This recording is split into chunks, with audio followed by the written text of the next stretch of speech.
खुलुमबाय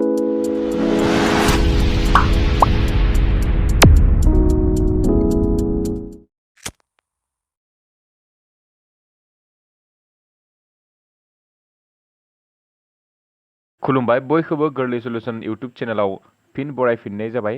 थ' दिनै नोंथांमोननि सेराव जों मोनसे गोमोथाव खौरां लानानै फैबाय आरो बे गोमोथाव खौराङानो जाबाय मैया SBI निफ्राय एप्रेन्टिस पस्टनि थाखाय मोनसे नटिफिकेसन ओंखारदों आरो बे जा एप्रेन्टिस पस्ट बे जोंनिया टटेल नाम्बार अफ पस्टआ जादों 6100।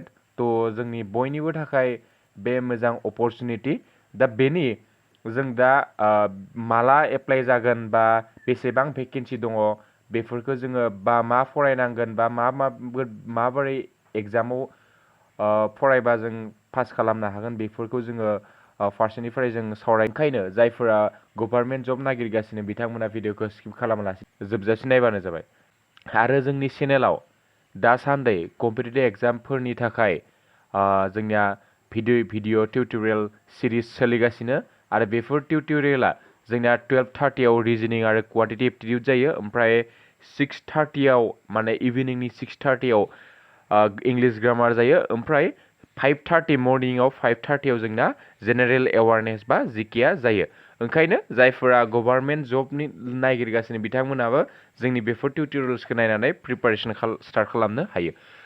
दा जोंनिया फैदों दिनैनि टपिकआव। दिनैनि टपिकआ जाबाय जोंनिया दानिनो होनखाबाय आङो SBI नि गोदान साख्रि ओंखारदों। साख्रि माने बे जाबाय जोंनिया ट्रेनिं सिस्टेम जाहैगोन एप्रेन्टिस आरो बेयो जोंनिया 1 इयारनि थाखाय सोलिगोन। बेसेबां इयारनि थाखाय सोलिगोन जोंनिया 1 इयारनि थाखाय जोंनिया सोलिगोन। बे जा एप्रेन्टिस फैगोन बेनि जोंनिया एप्लिकेसना स्टार्ट जागोन जोंनिया 6 जुलाइनिफ्राय 26 जुलाइसिम जोंनिया जागोन आरो बे जोंनिया जायखिजाया जोंनिया बेंकनि एग्जामफोरा जोंनिया थाबैनो जोंनिया कन्डाक्ट जायो। थ' ओंखायनो जोंनिया जुलावनो कन्डाक्ट जानानै बिनि टेन्टेटिभलि माने बिनि जाथावना डेटखौ होदों जोंनिया मान्थ अफ आगस्ट 2021। थ' आगस्ट मान्थ जुलाइनि उनावनो आगस्ट मान्थआवनो जोंनिया जागोन होननानै बुंनाय जादों आरोना बेवहाय। आरो जोंनिया जों नुनाय जायो स्टेट बेंकनियानो जा जाय दस्रा बेंकफोरनियानो जा जोंनिया बेंकनि साख्रिया जोंनिया सेम जेरैबायदि नटिफिकेसन होयो ओरैबायदिनो जोंनिया कन्डाक्ट जानाय जोङो नुनो मोनो। थ' जोंनिया बेयो जोंनिया अफलाइन जानाय नङा, जोंनिया मा जागोन बेयो अनलाइन जागोन। आरो जोंनिया फैयोबार जोङो बे स्टेट वाइज जोंनिया भेकेन्सिखौ नायगोन। जों जिहेतु आसामनिथ' ओंखायनो जोङो अनलि आसामाव बेसेबां दं बेखौ जों नायगोन। दा नायदो जोंनिया जों दस्रा स्टेटनिखौ जों सावरायलाया, नोंथांमोना जुदि नायनो गोसो बानायना लाबानो जाबाय। जोंना आसामनिखौ बुंनो थाङोबा आसामनिया जोंनिया एसिया दोङो 17, ओमफ्राय एसटिआ दङ 30, बेनिफ्राय ओबिसिआ 67, EWSनिया 25, आदार्सनिया 110, ओमफ्राय टटेल जोंनिया 250। बेनिफ्राय जोंनिया PWDनि थाखायबो जोंनिया भेकेन्सि दङ। थ' PWDनि थाखाय जोंनिया LAनि थाखाय 3, बेनिफ्राय VIनि थाखाय 3, बेनिफ्राय HIनि थाखाय 2, बेनिफ्राय माने DNE माने बिनि थाखाय जोंनिया 2। माने बे फिजिकेलि हेन्डिकेपनि थाखाय आरोना, ज' जायफोरा फिजिकेलि हेन्डिकेप बिथांमोना बेखिना पस्टनि थाखाय एप्लाइ खालामनो हागोन। ओमफ्राय जोंनिया मोनसे मोजां खौरां जे बिनि जोंनिया लेंगुवेजनि मोनसे टेस्ट जागोन ना, बे लेंगुवेजनि टेस्टआ नोंथांमोना बर'आवबो टेस्ट माने बर' लेंगुवेजावबो होनो हागोन। जेब्ला नोंना रिटिन एग्जामा जागोन बिनि उनावहाय नोंना लेंगुवेज टेस्ट जागोन आरोना, लकेल लेंगुवेज बायदि। थ' दा बे लकेल लेंगुवेजाव जोंनिया बर'आवबो जोङो होनो हागोन आरोना। जोङो एसामिसफोराथ' एसामिस होबाय, बेंगलिफोरा बेंगलि होबाय, जों बर'फोरा बहा होनो हागोन जोङो बड'आव होनो हागोन। जोंना भेकेन्सिया टटेल भेकेन्सिखौ जों सावरायबाय, बेखिनियानो जोंनिया नायना लाबानो जाबाय। एबार जोङो डिस्ट्रिक्ट वाइज बेसेबां भेकेन्सि दं बेखौ नाय जोंनिया जोबोर मोजां। जों जिहेतु बिटिआर जोंनिया मोनब्रै डिस्ट्रिक्ट दङ, बाक्सा, उदालगुरि, क'क्राझार आरो चिरां। बे मोनब्रैयावबो जोंना भेकेन्सि दङ होनजायो। थ' दा नायदो जोंनिया बाक्सायाव जोंनिया 7 दङ, उदालगुरियाव जोंनिया 7 दं, चिराङाव 2 दं, बेनिफ्राय जोंनिया क'क्राझाराव 7 दं। बेबायदिनो नोंथांमोना बे स्क्रिनाव नुनो मोनदों जे आसामाव डिस्ट्रिक्ट वाइज बेसेबां पस्ट दङ। आं गासैखौबो मोनफा मोनफा फरायना होनाय जादिया, नोंथांमोना बेवहाय नायबानो नुगोन। बरपेटा 11, बङाइगाव 6, बेबायदि नोंथांमोना नायना लाबानो जाबाय। आरो आङो बेनि जा नटिफिकेसन लिंकखौ आङो डिसक्रिपसननि सिङाव होगोन, डन्ट वारि। थ' नोंथांमोना नायनोबा बेयाव थांनानैबो नायनो हागोन।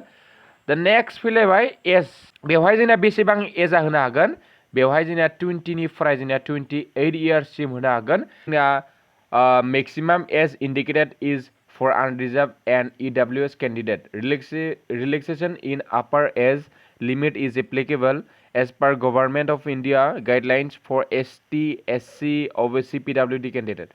माने जोंना SC, ST, OBC आरो PWD candidate नि थाखाय जोंनिया एजआ माने एसे रिलेक्सेबल दङ आरोना थ' नोंथांमोना बेखौ नायना लाबानो जाबाय थ' ओमफ्राय नेक्स्ट नायलायदो बेवहाय इडुकेसन क्वालिफिकेसन बेसेबां नांगौ होनना बुंना लायोबा जोंनिया graduation from recognized university institute मा होनदों जोंनिया नाय नोंथाङा 31 आगस्ट 2020 नि सिगाङाव माने बेनि आगोलाव जोंना ग्रेजुएसन खालामनांगोन जुदि आगस्टनि 31 नि उनावहाय 2021 नि उनावहाय जुदि जों ग्रेजुएसन खालामदोंबा अब्ला नोंथाङा बेखौ माने एप्लाइ खालामनो हानाय नङा बेवहाय रोखायै लिरना होदों दानिया एज अन होननानै थ' बेनिफ्राय ट्रेनिङा जोंनिया होनदोंनिया दुरेसन अफ ट्रेनिङा होनदों जोंनिया अफ 1 इयार बेवहाय जोंना जेसेबां बेसे एक्सटेन्ड खालामनो चान्स दङ नामा बेफोरनि जेबो लिरना होनाय गैया बेनिफ्राय नेक्स्ट नोंथांमोनखौ बे ट्रेनिंखौ ओरैनो होनाय जानाय नङा थ' नोंथांमोना पार मान्थ 15,000 सेलारि नोंथांमोना मोननो हागोन ओमफ्राय